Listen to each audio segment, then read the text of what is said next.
apresentar 3 enigmas, que é uma maneira bastante intuitiva e até divertida da gente entender as noções principais que estão envolvidas no estudo da lógica, né, que é a noção de inferência, a noção de raciocínio, a noção de argumento, a noção de frase. Então, aqui a gente tem um chamado enigma muito fácil. Temos uma pergunta, né, de onde é Pedro? E a gente tem 2 informações. Pedro é de Sergipe ou Pedro é de Goiás? A gente sabe isso. E depois nos é apresentada uma outra informação também, que o Pedro não é de Sergipe. E aí, o que a gente pode concluir a partir disso, né? Que tipo de raciocínio a gente pode fazer? Que inferência a gente pode fazer a partir de uma informação que é apresentada? É justamente esse o processo de inferência que a gente realiza. Nos é apresentado algumas informações, e a partir dessas informações dadas, a gente, pela nossa capacidade cognitiva, né, a nossa razão, a gente extrai novas informações. Então, imagino que vocês não tenham dificuldade de concluir que o Pedro, se ele não é de Sergipe, então ele é de Goiás. Então, a gente pode formalizar esse raciocínio utilizando um argumento, que é simplesmente a reescrita dessas informações iniciais, que a gente vai chamar de premissa, e a inclusão da nossa conclusão. E a gente tem aqui um elemento importante no argumento, que é essa palavra portanto, que é o indicador de conclusão. E a gente conclui que o Pedro, ele é de Goiás. Se Pedro é de Sergipe ou de Goiás, premissa 1, premissa 2, o Pedro é de Goiás.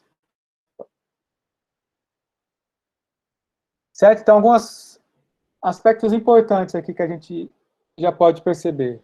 A gente está lidando com argumentos e frases. Um argumento, vocês vão perceber mais adiante, que ele é definido como um conjunto de frases nas quais uma delas, algumas são as premissas e a outra a conclusão. E é exatamente o que a gente tem aqui, de uma forma bastante elementar. Então, portanto, indica que a frase segue-se das 2 primeiras, e a última frase é chamada de conclusão, e as outras são as premissas.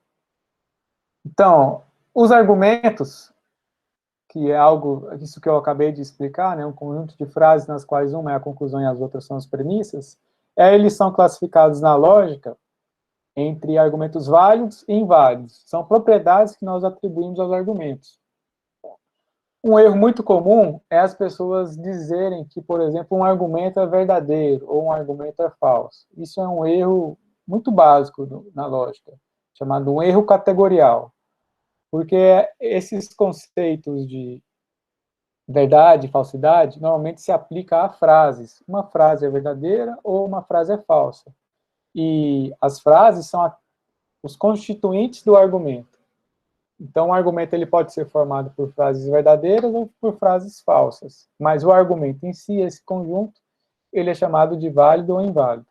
E aqui a gente tem mais um exemplo de argumento. Por exemplo, João gosta de correr ou pedalar. João não gosta de pedalar. Se ele não gosta de pedalar, então ele gosta de correr. Essa é a conclusão.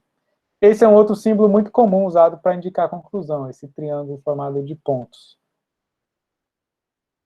Certo? Então, esse é um argumento válido que tem a mesma forma, ele é muito parecido com o argumento 1 anterior. E a gente tem aqui um outro argumento, que é chamado argumento 3. João gosta de correr ou pedalar, tem a mesma premissa que o primeiro argumento, mas a segunda premissa é diferente. João gosta de pedalar. E nisso a gente está concluindo que João não gosta de correr. O que vocês me diriam sobre esses argumentos? Por exemplo, vocês consideram o argumento 3 como um argumento válido ou um argumento inválido? Podem responder aí pelo chat ou podem falar pelo microfone, se preferirem. Qual a intuição que vocês têm ao ler esses argumentos?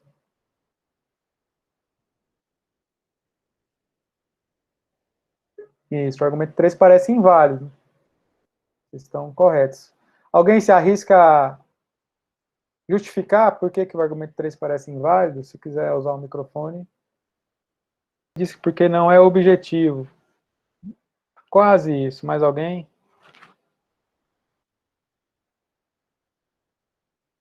Felipe, não existe argumento dizendo que ele não gosta de correr. Isso, não existe na verdade, uma premissa, né, afirmando que ele não gosta de correr. Então, essa conclusão, ela não está inclusa nas informações da premissa, porque nós podemos pensar numa situação, num caso, uma possibilidade em que o João gosta tanto de correr ou de pedalar. Isso torna a primeira premissa verdadeira, João gosta de correr ou pedalar. Esse ou não está sendo lido no sentido exclusivo, ele pode gostar de correr e pedalar, aquela frase está certa. E a outra informação é que ele gosta de pedalar. Mas isso não exclui a possibilidade dele gostar de correr também. Quem sabe o João esteja treinando para um triatlon, para um Ironman. Então não tem nenhum problema ele gostar de correr ou pedalar.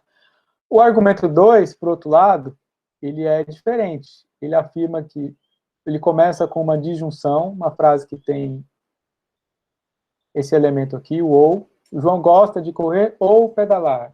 Então, as condições de verdade de uma frase como essa implicam que pelo menos um dos seus lados, uma das disjuntas, são verdadeiras. Ou ele gosta de correr, ou ele gosta de pedalar. Se eu sei, se é me informado que ele não gosta de pedalar, eu posso inferir, posso concluir logicamente, com certeza, que se essas duas frases forem verdadeiras, essa terceira necessariamente também é verdadeira. Ou seja, o João gosta de correr. Então é isso, ó, o argumento 2 ele é válido, se as premissas forem verdadeiras, a conclusão necessariamente será verdadeira, ou seja, existe uma força lógica levando das premissas até a conclusão, e o argumento 3 é inválido, como alguns de vocês responderam, porque existe uma situação em que as premissas são verdadeiras e a conclusão é falsa. A situação, por exemplo, em que o João gosta de correr e de pedalar. Se ele gosta de correr e de pedalar, a gente vai ter premissas verdadeiras e conclusão falsa. Certo? E isso é uma das características do argumento inválido. A gente tem premissa verdadeira e conclusão falsa. É possível ter premissas verdadeiras e conclusão falsa. Ok, gente? Alguma dúvida? Está claro até então? Isso, por enquanto, é apenas uma apresentação intuitiva dessas noções. Então, o que é a lógica? Então, a lógica é a ciência que estuda os princípios e métodos de inferência. Essa é a definição que é apresentada, por exemplo, pelo autor desse livro que eu estou adotando nesse curso, que é o César Mortari, está lá na página 14. Então, é uma ciência que estuda os princípios e métodos de inferência.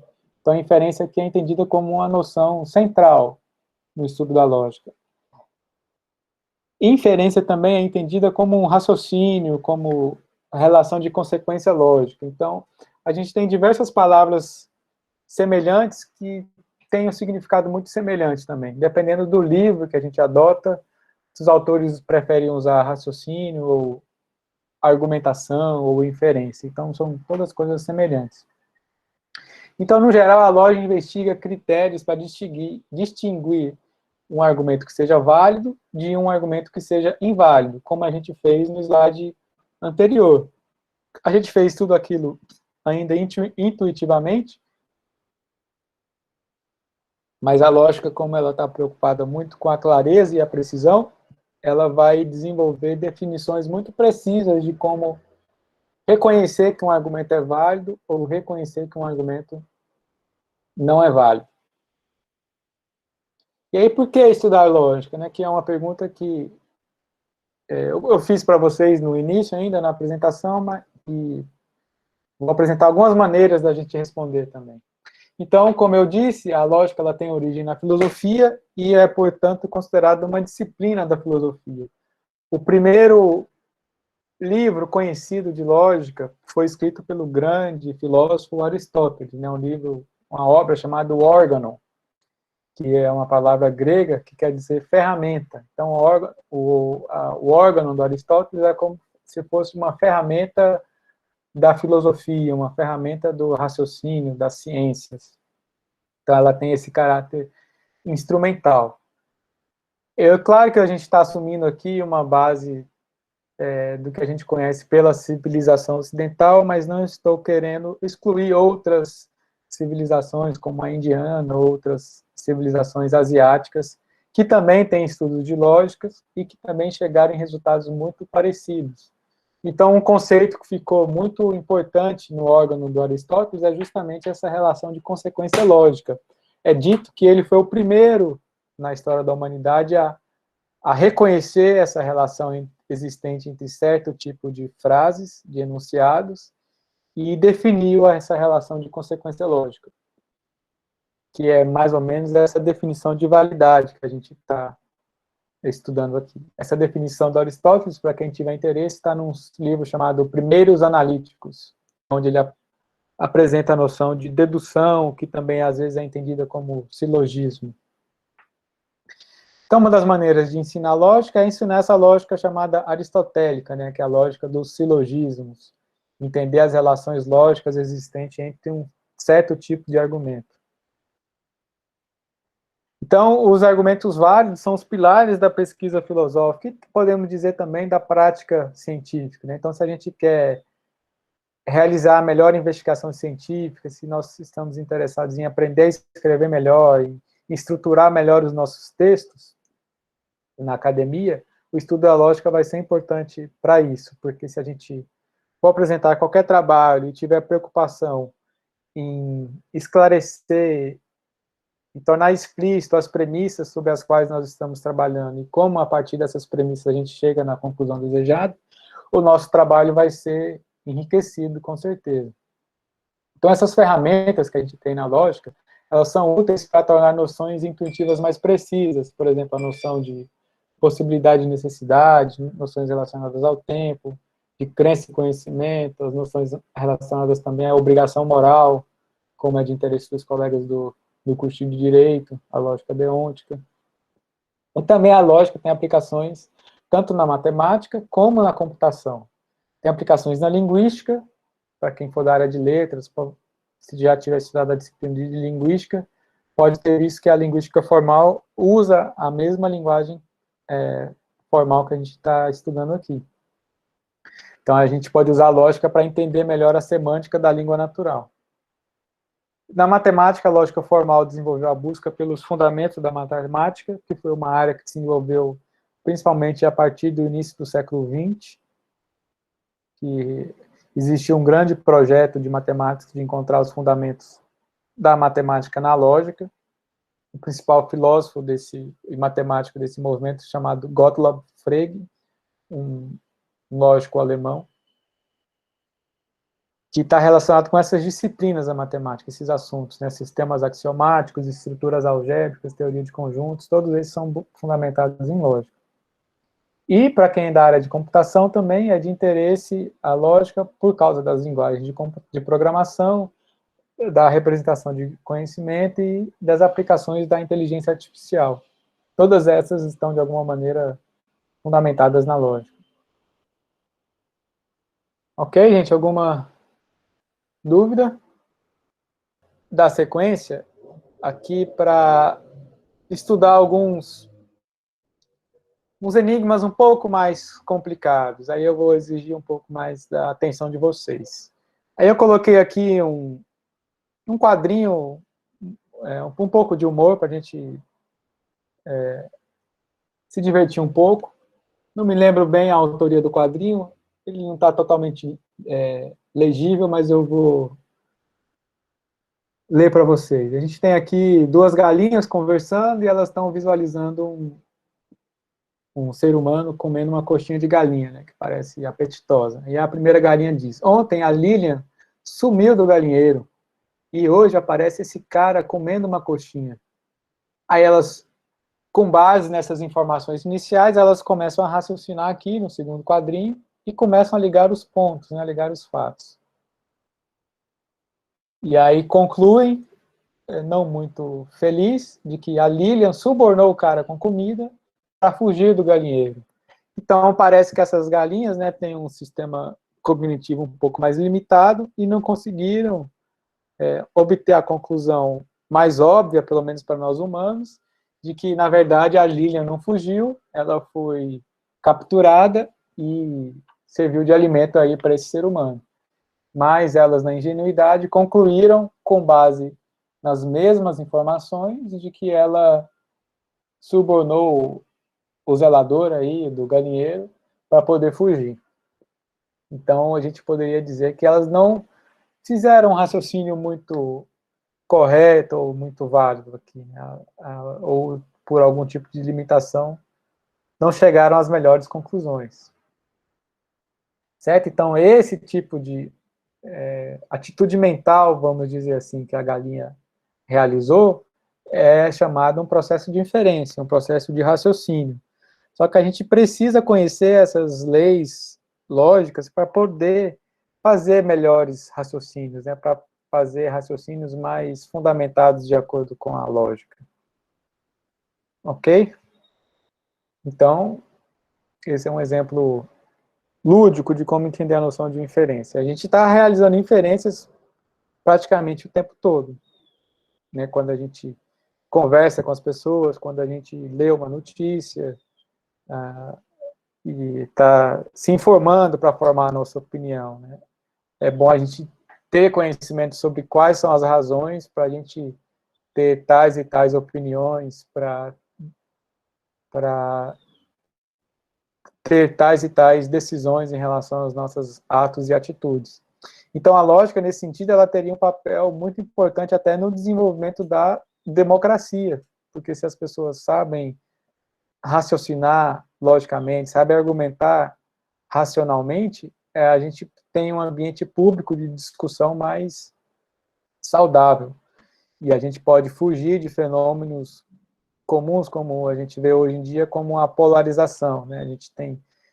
A polarização acontece quando a gente tem dois grupos com premissas completamente distintas, que não conseguem se entender de maneira nenhuma, e chegam a conclusões totalmente diferentes também, opostas.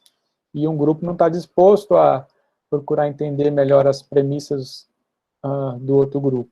Então, esse tipo de fenômeno, como da polarização, também é estudado, pode ser estudado pela lógica, né, pela essa arte da argumentação. Tudo isso está envolvido. Então, ela teria esse aspecto social muito relevante também. Então, o que é inferência? Né? Isso que a gente viu nesses exemplos anteriores. Essa aqui é uma definição da Patrícia Velasco, que está, acredito que esteja na bibliografia também, que é uma professora da Federal do ABC, em São Paulo, que tem um trabalho muito interessante sobre lógica. Então, ela diz que inferir é concluir, é extrair informação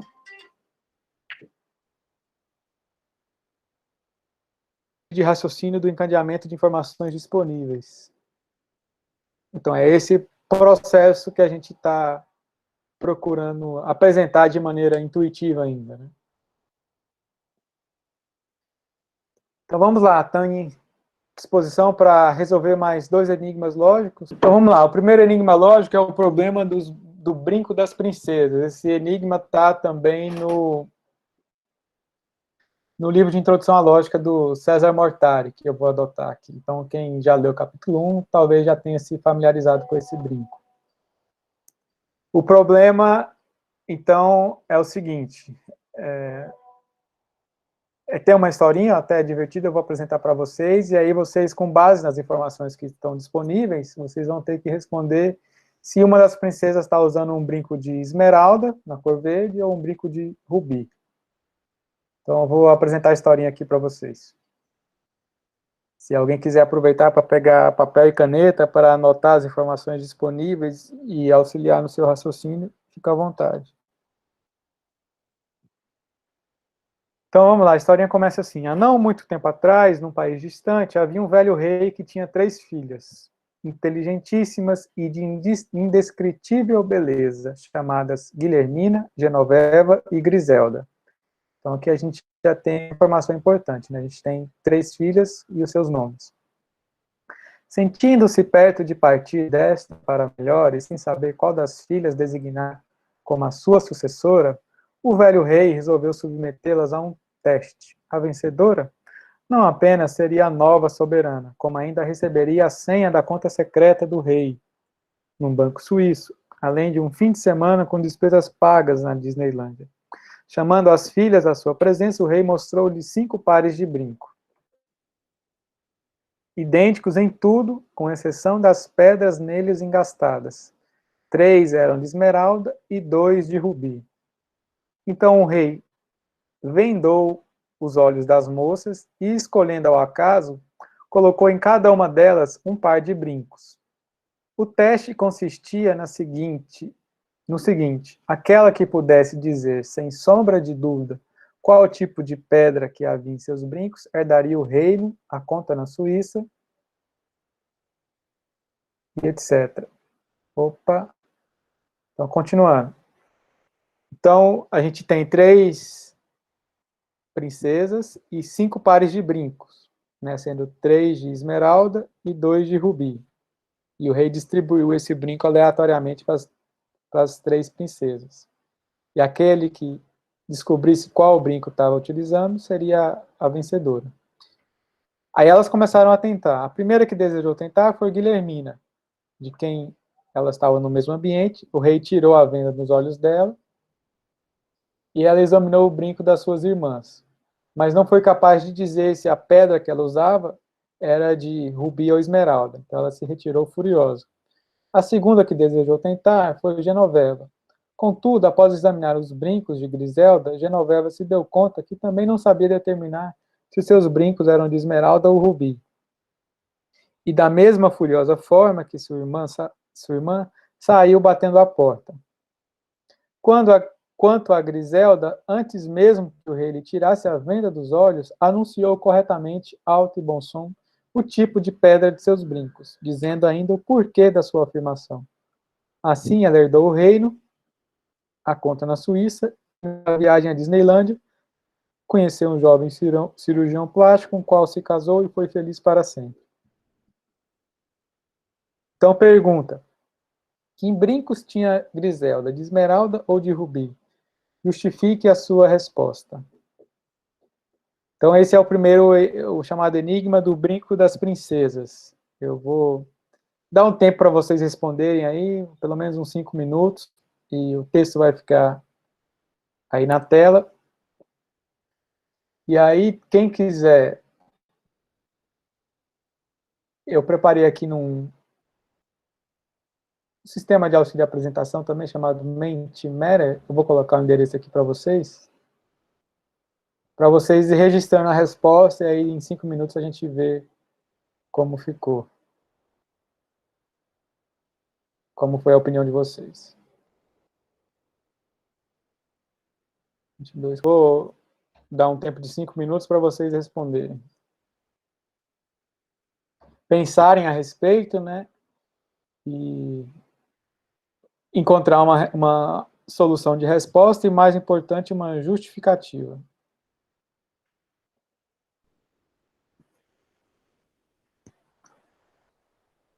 Bom, até agora 11 pessoas responderam. Vão marcando aí, gente.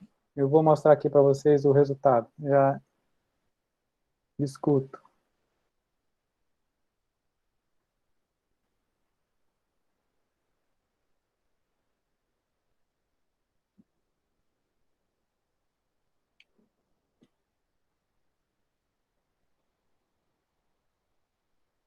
Quem não marcou ainda pode marcar. Agora vocês vão ter o viés que já viram a resposta dos colegas, né?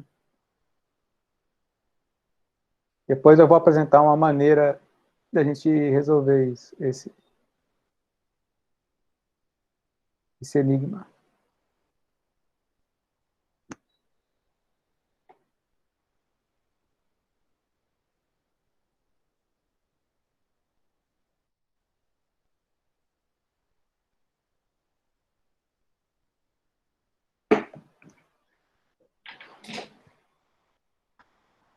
Beleza, então já tivemos 16 respostas, e a maioria acabou votando em esmeralda. Uma pessoa se arriscou em responder rubi, e 3 foram muito sinceros, 4 dizendo que não tem ideia. Ok, legal. Então eu quero aproveitar e pedir para alguém que marcou esmeralda procurar explicar como é que você chegou nessa resposta. Qual a justificativa? Não vale dizer que foi apenas uma relação de probabilidade, porque 3 é maior do que 2. A Carla está dizendo que Griselda viu que as irmãs tinham de rubi. Mas observe bem, Carla, aqui nessa parte do texto, a Griselda, na verdade, ela não viu o brinco das irmãs. Ela conseguiu descobrir mesmo sem ver o brinco das irmãs. Então, essa informação não é apresentada pelo exercício. Então, o Guilherme está colocando um raciocínio interessante. Ele está escrevendo aí. A primeira irmã não sabia qual era, porque viu um rubi e uma esmeralda. Seria a única maneira dela não saber. A outra teve a mesma coisa. Então, significa que já havia saído 2 rubis.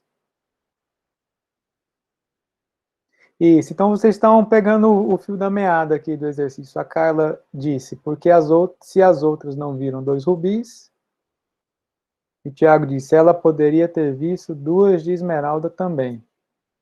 Mas 2 de rubi ela não viu.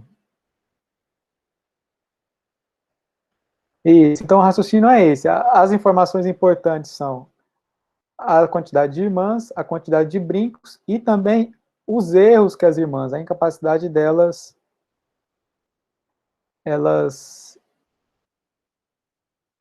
obter informação a partir do erro das irmãs. Então vamos lá raciocinar aqui, primeiro oralmente, depois eu apresento os slides. Isso, estão dizendo aí no chat. Então a primeira que tentou tirar foi Guilhermina. Tinha uma situação possível em que a Guilhermina poderia ter descoberto o brinco que ela vestia. Se ela tirasse as vendas e visse as outras 2 irmãs com brinco de rubi. Ela saberia que os 2 brincos de rubi estavam com as irmãs e ela estava com esmeralda. Então não foi essa a situação que ela viu. A segunda irmã também. Ela tirou as vendas e se ela tivesse visto a irmã com esmeralda, ela sabia que estaria com rubi, porque não estavam as 2 com rubi e não poderia ter mais de 2 brincos de rubi. Então a terceira, sabendo que ela não estava ela não estava com rubi em nenhuma das situações, ela concluiu que estava com esmeralda. Então, eu sei que é um pouco mais complicado de acompanhar assim, só falando, né? Eu posso até ter me equivocado aqui em algum momento, mas vamos ver como a gente pode resolver isso passo a passo. Então, como resolver o enigma? Então, a gente primeiro deve raciocinar utilizando as informações apresentadas. Raciocinar e inferir para encontrar uma solução segura, que seja baseada em um raciocínio que nos dê a certeza da resposta, de tal maneira que saibamos justificar como encontrar a solução. Então, o primeiro passo a gente pode fazer é destacar as informações relevantes aqui no texto, e é o que eu fiz aqui nesse slide. Então, a gente tem aquela informação inicial, que eram 3 irmãs, depois o rei chamou as filhas, mostrou 5 pares, eles eram idênticos em tudo, na sua forma, no seu peso, com exceção nas cores, né, que elas não poderiam ver de toda forma, a cor do próprio brinco. Eles poderiam tocar o brinco e perceber que eles... percebi que eu estou com a câmera desligada, vou ligar aqui. Então, o teste conseguia no seguinte, a próxima parte relevante, aquela que pudesse dizer, sem sombra de dúvida, qual tipo de pedra... Opa, sai daí, barrinho.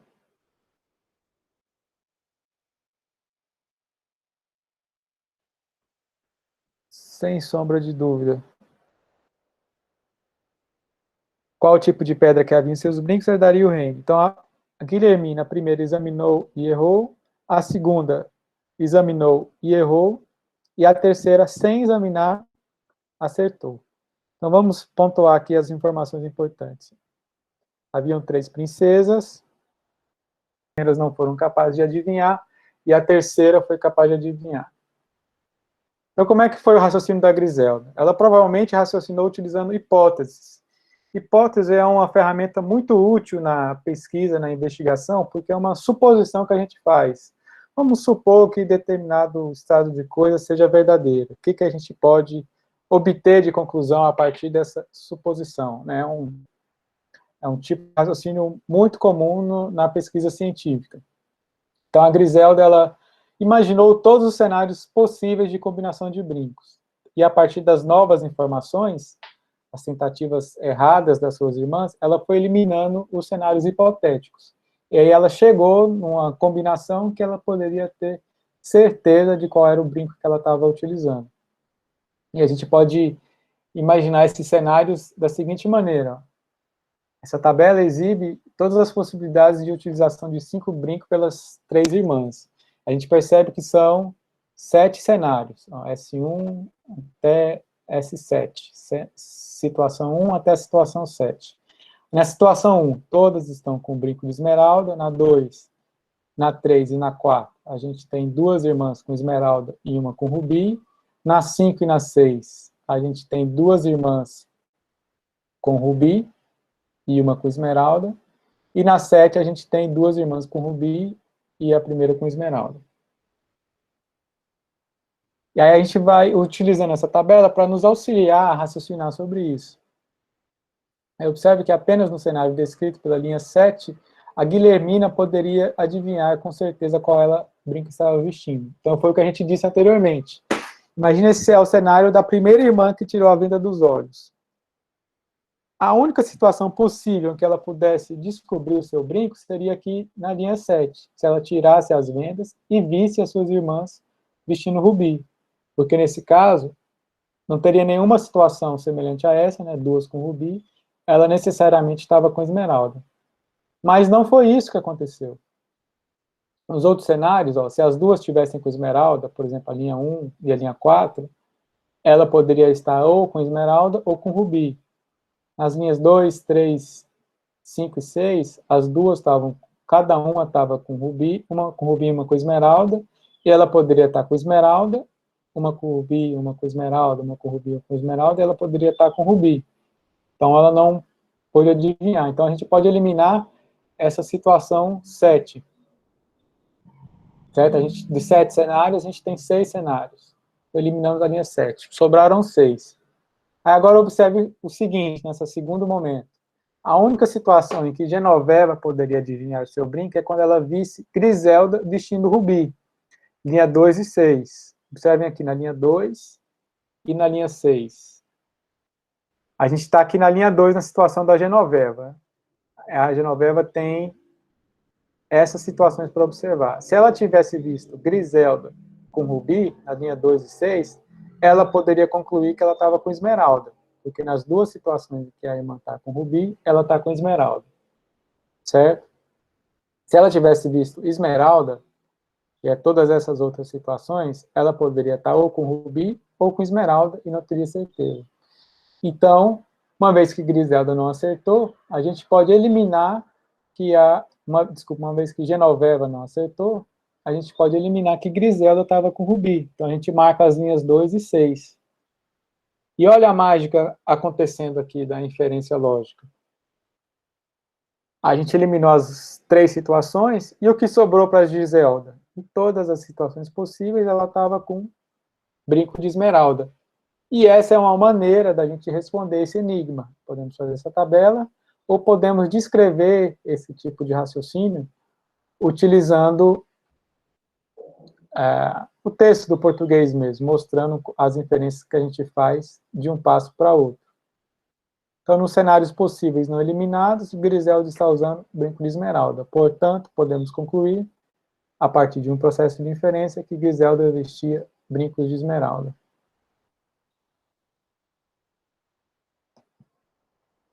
Ok, gente? Alguma dúvida aqui sobre esse enigma? Tem um lógico americano chamado Raymond Smullyan. Deixa eu ver o chat aqui que eu parei de acompanhar. Beleza. Que ele escreveu um livro chamado Alice no País de Sherazade, que é um livro só sobre enigmas desse tipo. Ele é muito divertido e serve para a gente exercitar o nosso raciocínio lógico também. Então, conseguiram compreender, captar intuitivamente o que é essa noção de inferência que a gente vai estar procurando estudar aqui nessa disciplina, nesse curso? Alguém tem alguma dúvida? Quer falar alguma coisa? Pode ficar à vontade. Ok, gente?